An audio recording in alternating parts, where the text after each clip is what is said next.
ఈ ప్రపంచ సంపదంతా కావాలా, పరమశాంతి కావాలా అని నన్ను అడిగితే ప్రపంచ సంపదలో కొంచెమే కోరుకునేవాడిని, ఒక 100 కోట్లు.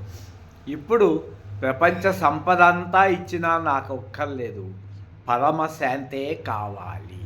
అందుకని నాకేమైంది, ప్రపంచ సంపద పోయింది, పరమశాంతి ఉన్నది.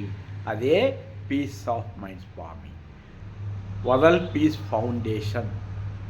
కాబట్టి గాఢ నిద్రలో పరమశాంతిగా ఉన్నారు, మనసు లేచిన తర్వాత అశాంతిగా ఉన్నారు.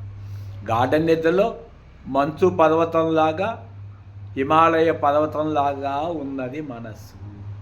మనసు కోరికలు లేచాయి, అగ్ని పర్వతంలాగా మండిపోతున్నారు. అవే కామ క్రోధ లోభ మోహ మదమాశ్చర్యములు.